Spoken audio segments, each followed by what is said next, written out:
Just a brief reaction to the Central Club podcast with Ayub Quassim.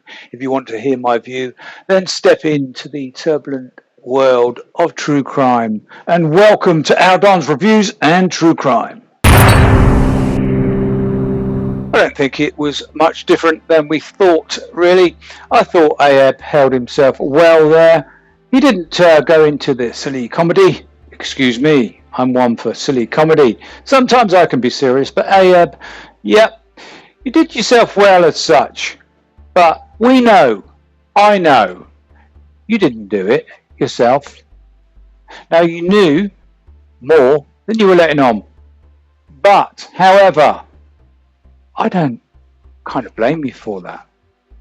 It sounds a bit contradictory, doesn't it, really? But it's like the questions of who was in the car. We know there weren't 7 in one car. Some people were saying 2 cars.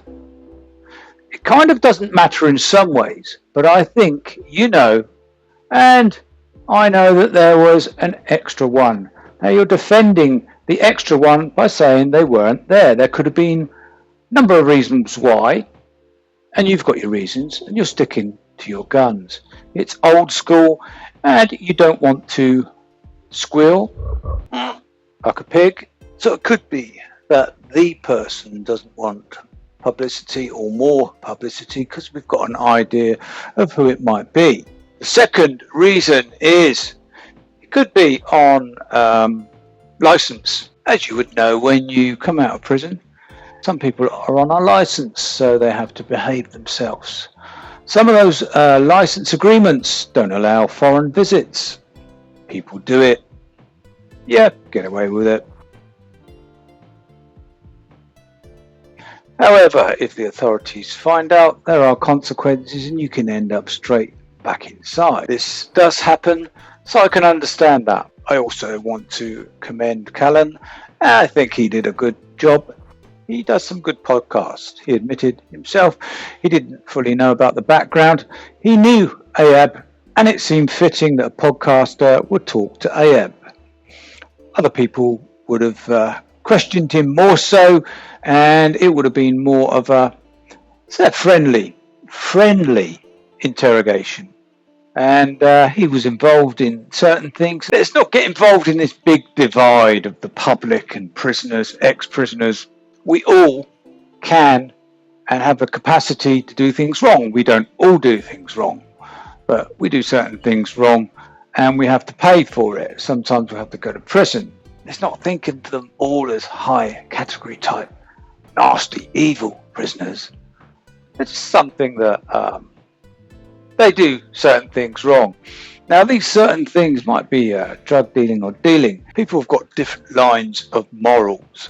So therefore, their moral might be, they might set the line a bit further. The law, it sets the line here. Do you know what I'm talking about? Maybe not. Anyway, am I going too deep? The line is set here. They set the line over there. So a little bit of dealing, maybe it's a misdemeanor. But when the law finds out, they find out, and then they might give them a sentence. But we won't go into the moralistic values of dealing or selling or doing something wrong which you feel your morals are okay with. The law has something different. Sometimes laws are meant to be broken, and they are all the time by many people, including politicians, policemen, upstanding so-called members of the community. Yeah, so we've got over that divide. So there were lots of other questions that weren't answered, but I think Callan, he did very well. So he had a list of questions. Some of them threw Ayub a little bit. The thing that stood out with me is, Ayub, you were in the chat, if it was you, and you answered a couple of my questions. I would have more questions. Obviously, you said that you rented the Airbnb. You weren't a hiker, but you used the terminology of quad bikes. You were going to hire quad bikes. So all you guys in the car, was it Rocky, LK, the guys that were in the photograph, you were a bit unsure of the date of the photograph when you were stood beside the road. So you went out quad biking. You didn't do any hiking. We gather that because you're not a hiker. Am I right? It just seemed a bit strange where you went there for the nightclubs. I take it you were driving, you don't drink. You don't take drink or mild drugs when you're driving. I take it. That's commendable.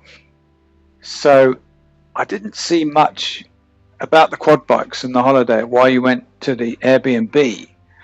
Do they not hire quad bikes from the beach? Was it a certain place you had to go on the trails there? So just need to see evidence of.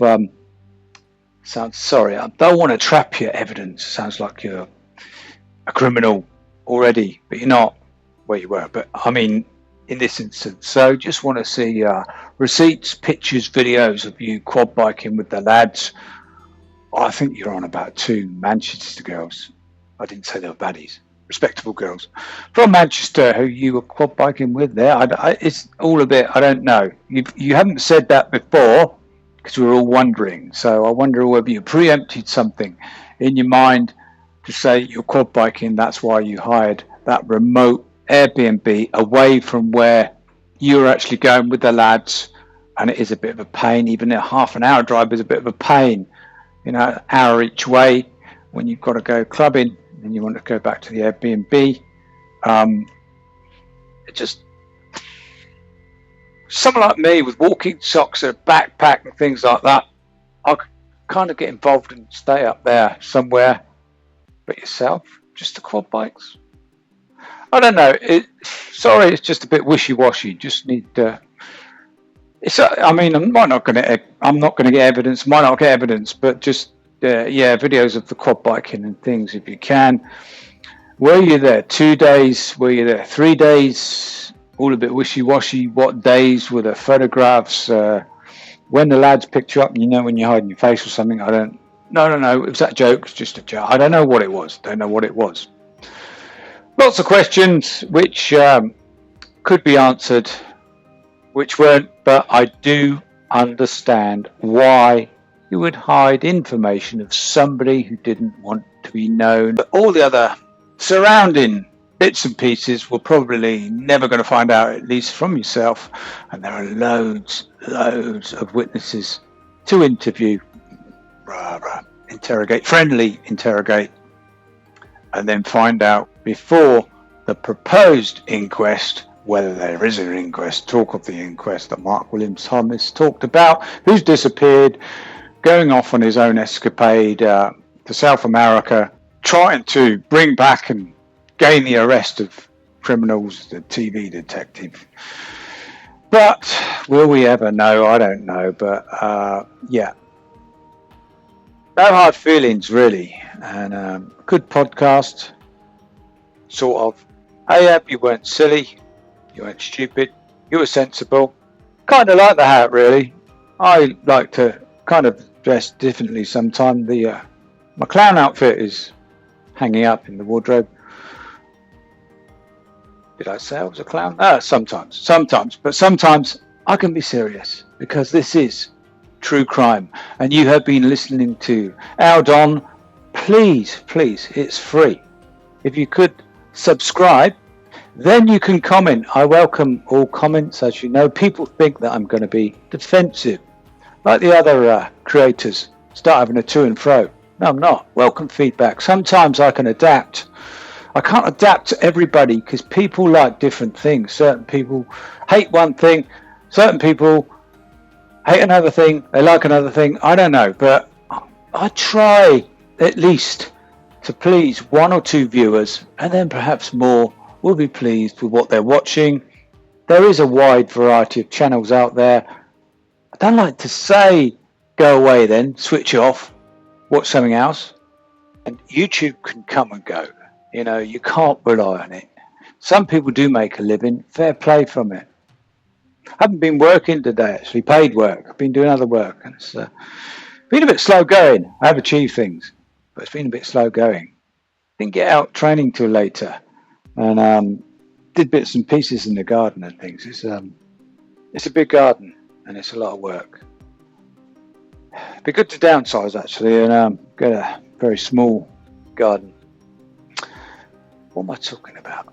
I'm just trying to be human here in this world of true crime.